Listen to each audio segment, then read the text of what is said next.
Nessa entrevista especial de sexta-feira, a gente está gravando agora, 5h16 da tarde de quinta-feira. Eu sempre gravo meio em cima da hora para manter o mais atual possível.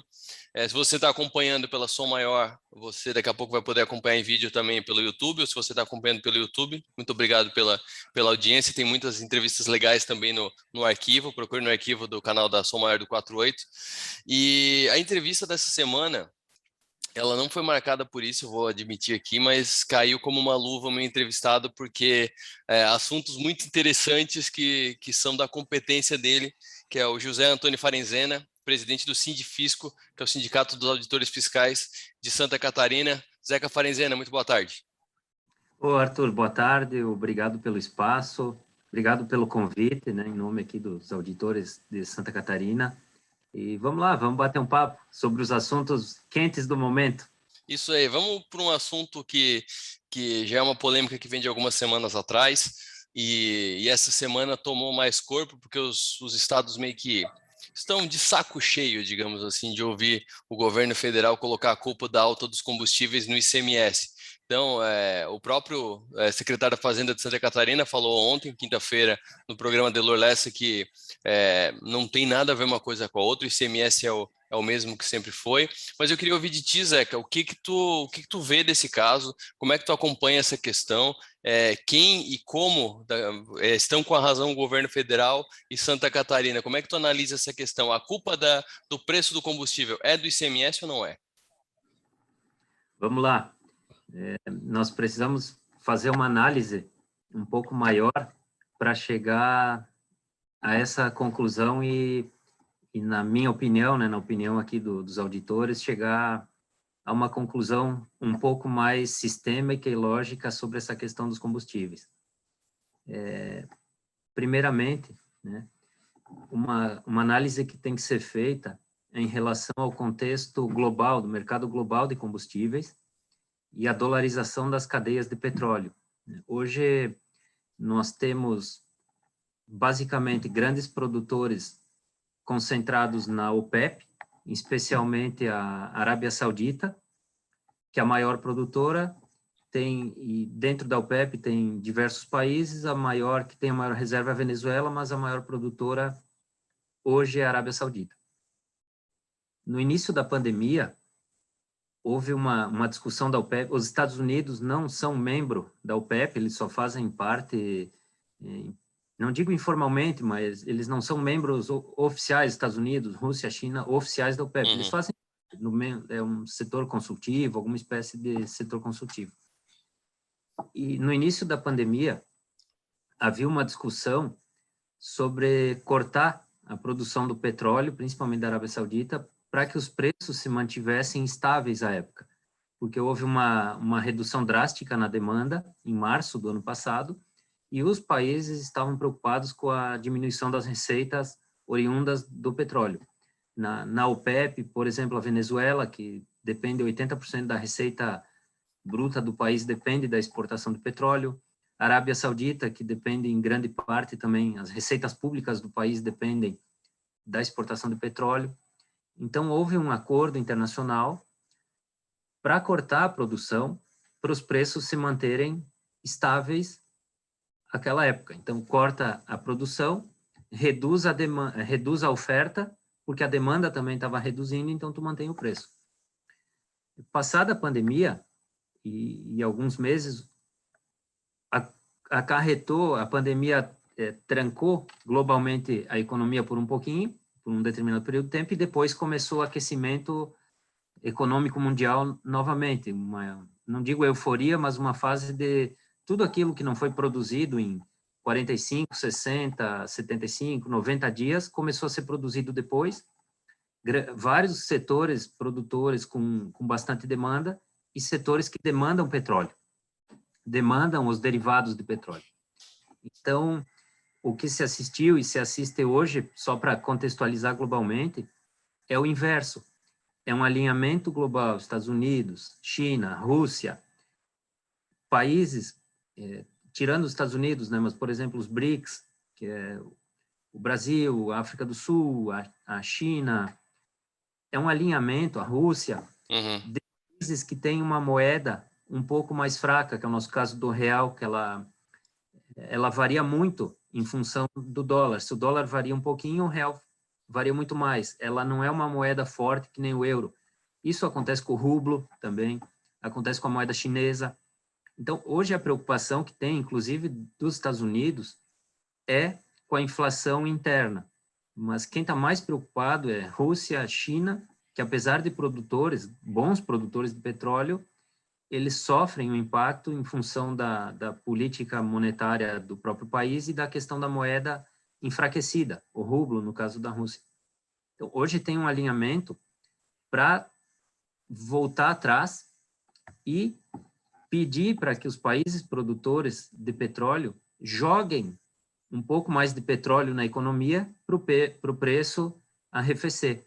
Então, hoje é uma discussão global, porque o que a China está fazendo? A China, que durante a pandemia acumulou grande reserva de petróleo, de barris de petróleo, ela começou a desovar esses barris para tentar controlar a inflação, os preços dentro da própria China.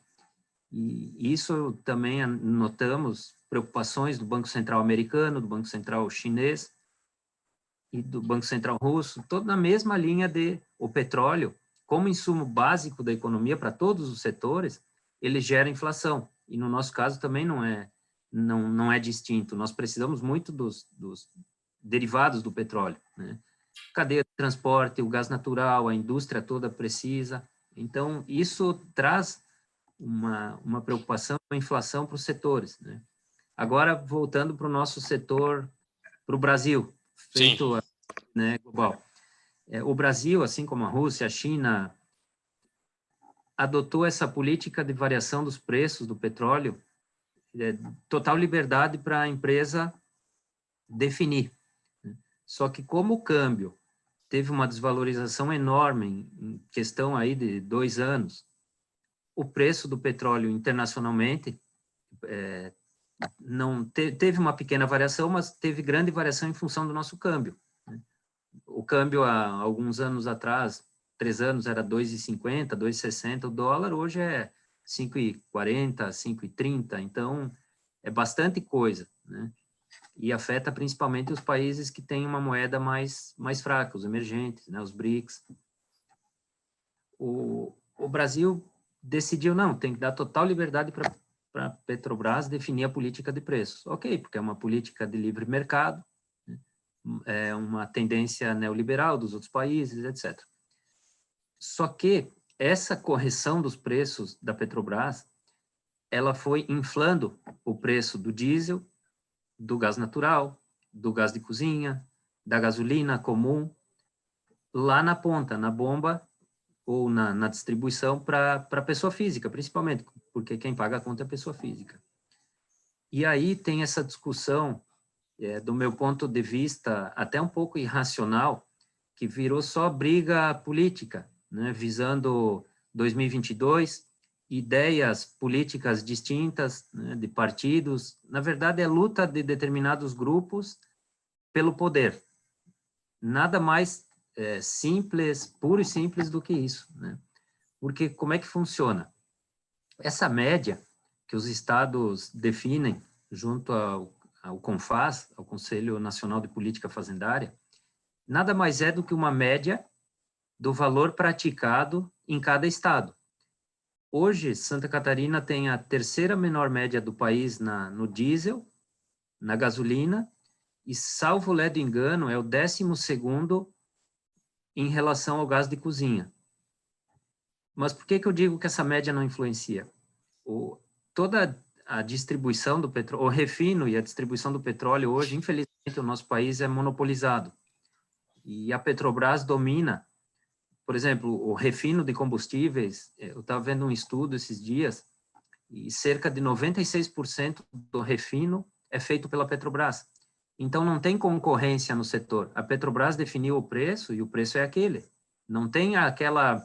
Por exemplo, quando tem muitas empresas concorrendo por um produto, pelo consumidor, o preço baixa, é natural, só que no petróleo não funciona assim nos derivados, né, no nosso país. A Petrobras adotou e foi aumentando. O que os estados fazem?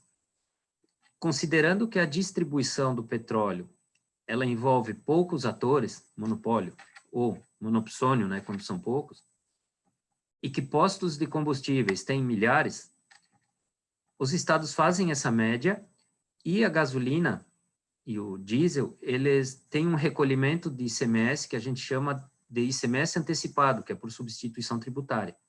Então, a distribuidora pega essa média única para todos os postos de um estado e ela recolhe o ICMS com base nessa média, dizendo, olha, eu vou vender gasolina comum para Santa Catarina. Ela vai pegar a média de Santa Catarina, vou chutar uma média, não é essa que é hoje, mas R$5. Ela pega essa média e recolhe o imposto antecipado sobre R$5 e distribui a gasolina para o posto. Por que eu digo que não tem influência nenhuma essa média que é debatida pelos estados no preço da gasolina? Porque se o posto vender a gasolina por R$4, ele tem direito a restituir o imposto entre a diferença dos R$4 e R$5.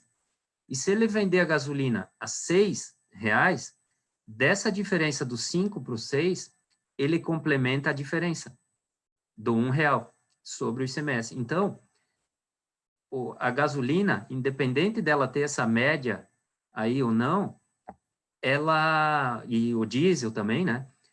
Eles são idênticos ao que acontece com os outros produtos. Idêntico, é a mesma situação.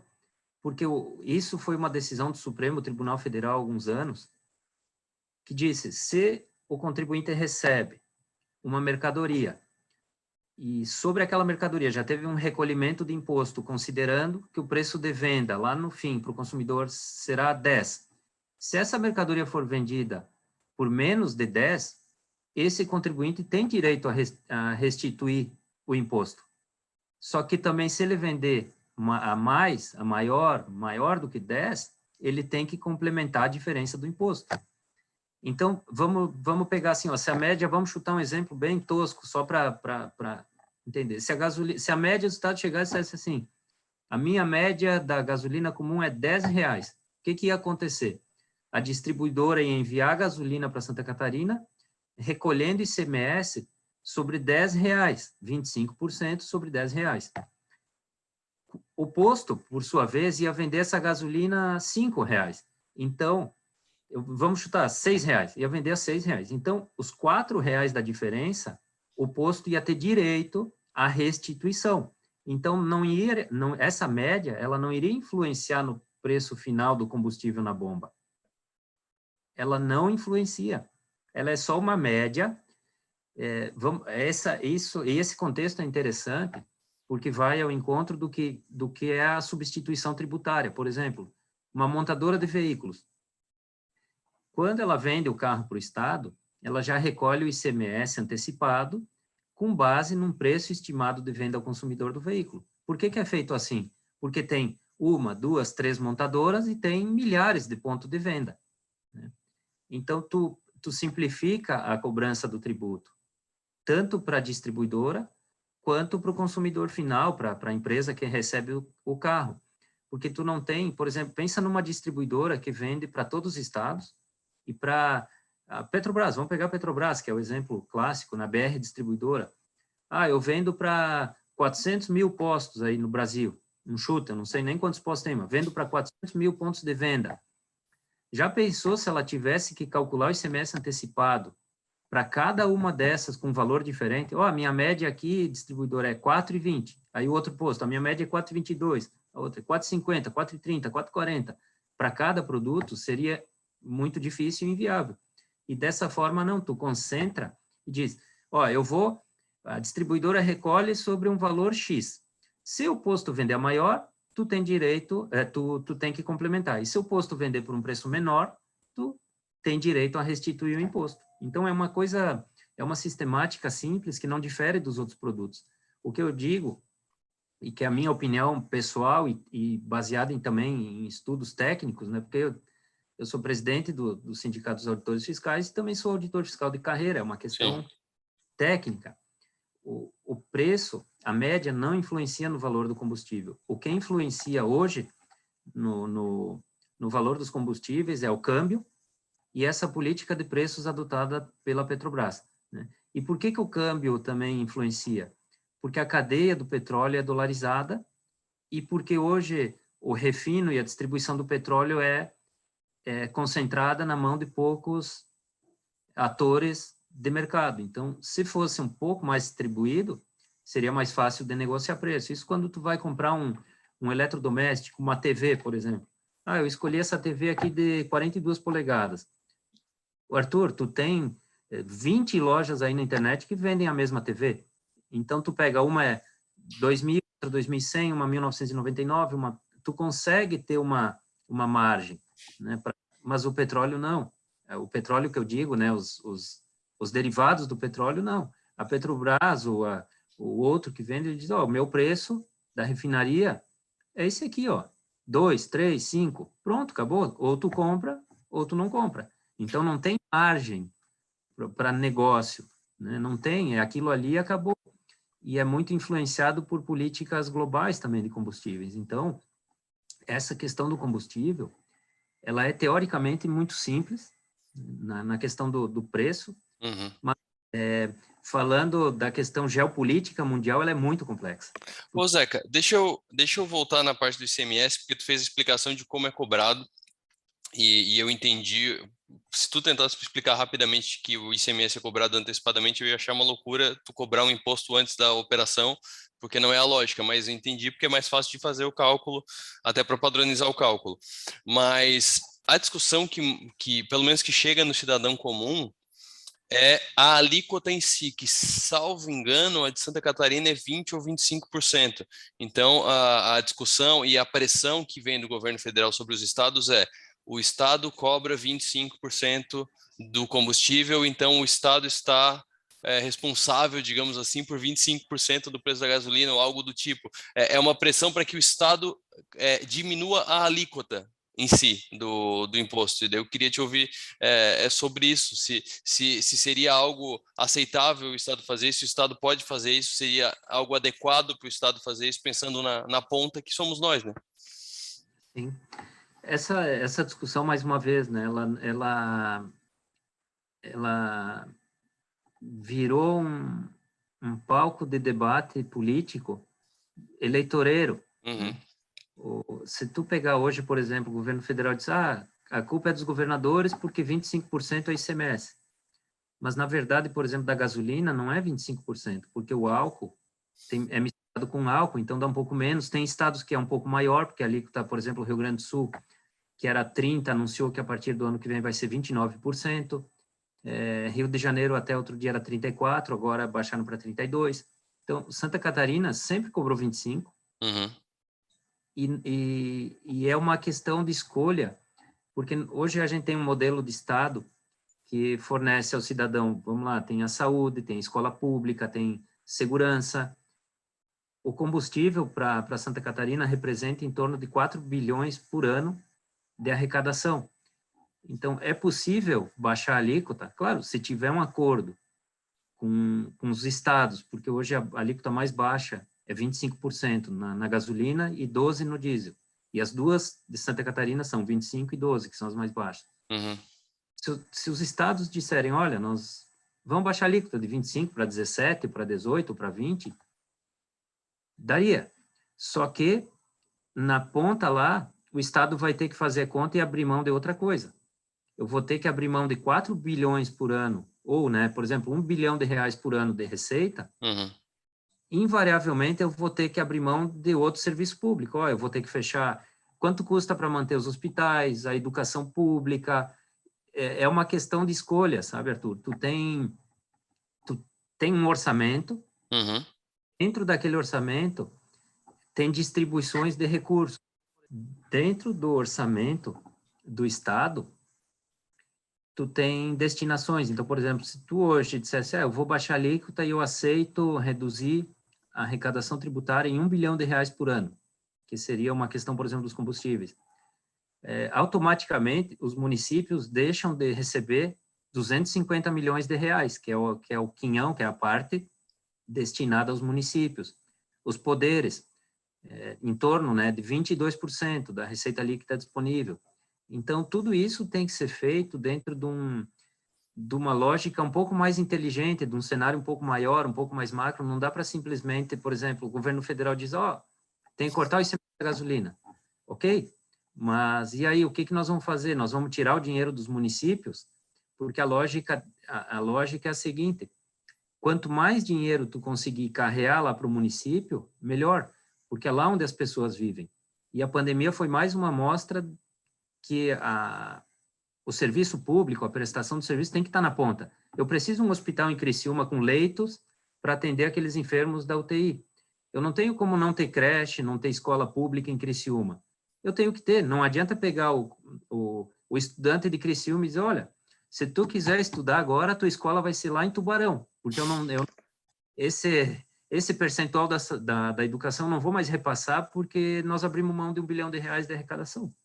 Entendi. Então, a grossíssimo modo, é um orçamento familiar, né? Eu tenho que fazer escolhas. Eu não posso... Hoje eu e a esposa, um rendimento X. Se eu abrir mão de parte disso, eu vou ter que sacrificar alguma coisa, né? E é isso que o Estado tem que fazer. E esse sacrificar, infelizmente, sempre envolve a população e o serviço público. Certo, agora vamos para um assunto que virou até meme nessa semana, infelizmente. Infelizmente, a CPI da Covid tem rendido muitos memes, né? Acho que foi na semana passada, ou nessa semana mesmo, que teve um arranca-rabo entre o senador catarinense Jorginho Melo e Renan Calheiros. E Renan Calheiros ontem protagonizou mais uma, né? Que foi junto com o empresário Luciano Hang, que ele perguntou, até anotei os termos aqui, porque eu não conhecia essas criptomoedas, que era criptomoeda e Bitcoin. Você já operou criptomoeda e Bitcoin, senhor Luciano Hang?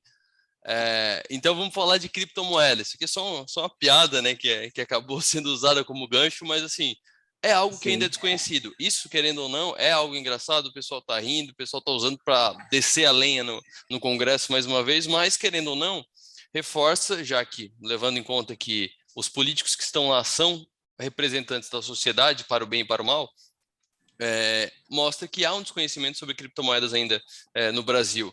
E eu gostaria de ouvi-lo sobre a visão do fisco, até porque quando se fala de criptomoeda, e muitos defensores, entusiastas das criptomoedas defendem a questão de ser fora do sistema, não é de nenhum banco central, não tem nacionalidade, por exemplo, o dólar é dos Estados Unidos, o ien é da China, o real é do Brasil. O Bitcoin, o Cardano, o Ethereum, o Ripple não tem nacionalidade. Como é que uma moeda que não tem país, uma moeda nômade, uma moeda que não está no sistema, pode ser vista pelo fisco, pode ser tributada como começou a ser feito agora no imposto de renda?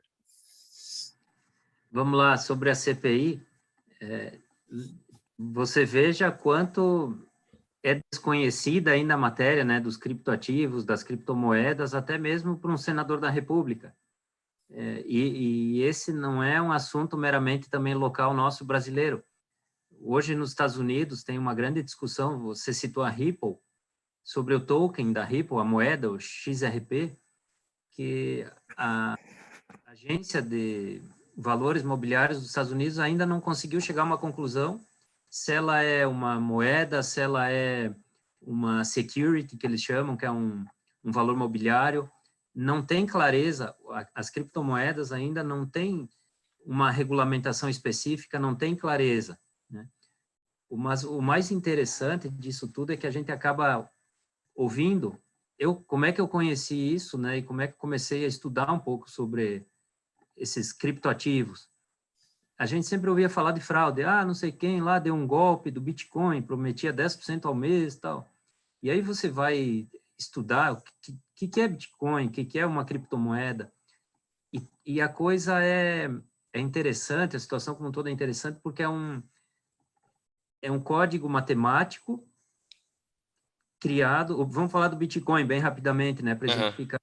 É um código matemático criado, um algoritmo, que as pessoas começaram a acreditar ter reserva de valor, com com um fornecimento limitado. O Bitcoin vai ter, no máximo, 21 milhões de unidades de Bitcoin.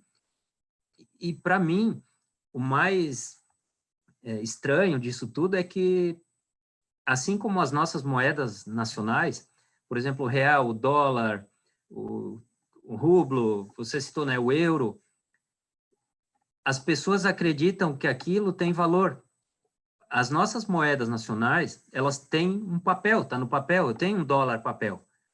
Mas o Bitcoin, as criptomoedas, elas são ativos que tu não consegue tocar, é um ativo digital, é um algoritmo, né?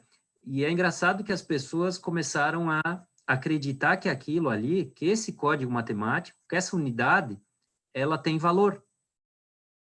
É a mesma coisa, e eu sempre digo, pode parecer estranho, mas é a mesma coisa que acontece com o dólar. No passado ainda existia aquela, não, mas o dólar, a ideia de que o dólar tem um lastro físico, o ouro, né?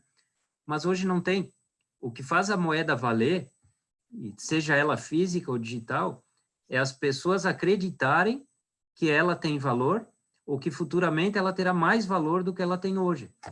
Então, é interessante, só que tu pega as criptomoedas, falando delas também, elas, que nem tu disse, é um código matemático, é código aberto, que qualquer pessoa pode olhar o código, pode criar aplicações, pode estudar sobre aquilo, que roda a gente chama de blockchain, que é uma cadeia de blocos, mineradas e validadas operações pelos próprios usuários da rede, e que não tem um órgão central regulador, que nem o Banco Central. Não tem um órgão que diz assim, olha, hoje Banco Central americano, vou emitir mais 7 trilhões de dólares aqui para combater a pandemia. Não tem. Tem moedas que têm um fornecimento limitado, por exemplo, o Bitcoin, e tem outras que têm um fornecimento ilimitado, que era o Ethereum, e a partir de agora, no Ethereum 2.0, quando ele for implementado, né, que ele vai ser deflacionário. Então, ou seja, a oferta dele vai ser limitada num determinado momento do tempo. O Banco Central americano também, se você for ver, ele regula o dólar.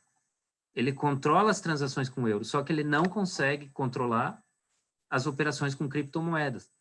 Mas a beleza que eu vejo nessa questão das criptomoedas é que muitas vezes o leigo, a população associa com crime. Não, é uma coisa que só o crime organizado usa, porque não dá para rastrear, porque não sei o quê. E esse é um engano, porque a blockchain é um livro aberto e toda e qualquer operação fica registrada e não tem como apagar. E essa é a coisa mais legal, mais interessante que eu vejo nas criptomoedas, porque, vamos lá, se em 2012 eu, Zeca, transferi um Bitcoin para o Arthur, até hoje é possível rastrear essa operação e saber que ela saiu de uma carteira A e foi para um endereço B. Ah, mas as carteiras são virtuais, elas têm endereços complexos. É verdade, mas elas existem e ninguém nunca vai poder tirar aquele bloco da informação que tem dizendo o Zeca transferiu um Bitcoin para o Arthur. Nunca ninguém vai apagar. É diferente de outras transações eletrônicas, né, que podem ser manipuladas, principalmente porque tem o fato da descentralização. O que é a descentralização? Quando isso não é só com o Bitcoin, né? Varia um pouco a forma da validação computacional e matemática que é feita, mas a essência é a mesma, que é a seguinte: os próprios usuários da rede é que validam as transações. Então, por exemplo, quando eu faço uma transação com criptomoeda, os próprios usuários detentores daquelas moedas ou os mineradores, no caso do Bitcoin, do Ethereum, são eles que validam essas operações. E não é uma, duas, três pessoas, no caso, às vezes, o Bitcoin são 50, né? Tem redes, blockchains, a Solana, às vezes é 10 mil validações. Claro que tudo isso de forma muito célere, mas é um sistema seguro, né, se você for ver. Mas aí reside o problema e o medo dos países ser uma questão transnacional, não tem. O Bitcoin eu posso estar aqui, posso estar na China, posso estar em Criciúma, posso estar em Dubai, que se eu pegar hoje e disser, eu quero transferir um Bitcoin lá para o Malásia, para alguém da Malásia, eu transfiro. Fica registrado nessa rede que a gente chama de blockchain, nesse livro, só que não tem intermediação do Banco Central do país, as autoridades fiscais, né, do país não têm acesso para saber que eu fiz essa transação, porque é um código aberto que não é validado por um órgão governamental ou por instituições governamentais. E isso é interessante porque, como é uma tecnologia muito nova e disruptiva, isso torna interessante de estudar, de aprender, porque, por exemplo, a Receita Federal só começou a cobrar que hoje eu represento os auditores do fisco estadual, então a gente trabalha com ICMS, que é sobre mercadoria e serviço, IPVA e ITC, que é o causa morte e transação. Essas questões financeiras são de competência da Receita Federal, e a Receita Federal só editou uma instrução normativa disciplinando como é que tem que declarar, quem é que tem que declarar, salvo engano, em maio de 2019. Então, assim, se você pegar o mercado de ações, por exemplo, é uma questão que já há 15, 20 anos já está regulamentada, já está organizada, eu sei como é que eu tenho que fazer a declaração do imposto de renda, se eu auferir lucro, como é que eu faço lá o DARF para pagar os 15% sobre o lucro auferido. E as criptomoedas não, foi há 2 anos atrás que começou, e agora a Receita Federal está correndo atrás para ter uma forma de controle. Ainda não é largamente adotada por instituições, que eu digo de maior porte, empresas, tal, porque o mercado em si, como tem a questão do desconhecimento, e é um mercado ainda que é um pouco desregulamentado, não tem um banco central mundial, um banco central europeu, um banco central que organiza essa questão, não tem.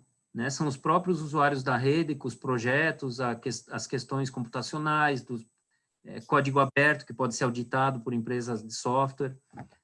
Então, as empresas, que eu digo, os institucionais, eles ainda têm receio de entrar nesse mercado, porque quando dá qualquer problema global, a tendência é que o capital migre de um mercado mais volátil, de um mercado mais arriscado, para um mercado mais sólido. Vamos lá, vamos supor, eu tenho R$10 em ações, se der qualquer problema, a tendência é eu pegar esses R$10 e voltar para a poupança, ou voltar para uma renda fixa, para um CDB, porque eu acho que o CDB é um instrumento mais sólido do que uma ação, por exemplo. Né? Sim. Então, globalmente, quando dá algum problema, como aconteceu na pandemia no início do março de 2020, ou no final, na verdade, na China começou em final de 2019, início de 2020, a bolsa, tanto americana, chinesa, a gente deu uma derretida, né? Perdeu o valor. Por quê? Porque o pessoal começa a tirar dinheiro desse mercado arriscado e botar no mercado mais seguro. Vou comprar título da dívida americana, que eu sei que nunca vai dar problema, título da letra do Tesouro do Brasil. A própria China começou a tirar dinheiro do mercado americano e investir em outras coisas. Então, tem uma migração de capital. E como o setor das criptomoedas ainda é bem volátil e ele é muito influenciado por questões externas, o que acontece quando dá problema? A tendência de derreter rápido, assim, de cair de valor 20%, 30%, é muito grande. Então, os institucionais, as empresas grandes ainda têm receio de, por exemplo, vou vender um apartamento aqui e vou aceitar Bitcoin, porque não é o preço das moedas é muito volátil. Então, os grandes players, os grandes detentores de capital têm medo ainda de entrar nesse mercado. Por isso que eu vejo também a regulação desse setor, só que tem que ser feita de uma forma bem clara, né? Não que nem a SEC americana está fazendo, meio pegando 2 casos e tentando, ao decorrer do tempo, com o jogo andando, está tentando mudar a regra. Não, tem que ter uma questão bem... Até porque isso envolve milhares de outras coisas, principalmente indústria de software, né? Então, Zeca, a gente está com, eu estou vendo aqui, a gente tem mais 1 minuto e 30 segundos para cair a nossa conexão aqui. sim. Então, eu queria agradecer, nosso tempo estourou bastante, a gente já está conversando aqui há um tempão, e eu vou voltar a conversar contigo, porque tem um outro assunto que eu quero conversar contigo, que a gente não conseguiu aprofundar hoje, que é a questão do imposto único europeu, que está sendo discutido na União Europeia. Então, daqui a uns dias a gente volta a conversar sobre isso. Obrigado principalmente pelo esclarecimento do ICMS. Eu e tu, a gente sabe que não era a pauta que a gente tinha marcado para a conversa, mas a gente não podia deixar de tratar Sim. esse assunto. A gente volta a conversar outro dia. Obrigado pela atenção mais uma vez. Ô, Arthur, eu que agradeço pelo espaço, né? Poder conversar, explicar essas situações e trazer um tema novo, né? Porque tudo que eu digo sobre criptomoedas ainda é mais opinião pessoal do que uma opinião do fisco, porque é uma coisa tão nova, uma situação de 2 anos atrás que globalizou um pouco mais, que ainda os países estão aprendendo. Tu vê o Bitcoin, ou como é que é? Que O Bitcoin. o Bitcoin não sabe, e tem mais de 3.000, 4.000 criptomoedas, então ele não sabe nem o nome de uma, né? É uma coisa que precisa ainda um aprofundamento, um estudo, até porque as soluções de blockchain são muito úteis também para o poder público, né? Tem muita coisa boa que dá para fazer com base na tecnologia criptográfica que as blockchains trazem, né?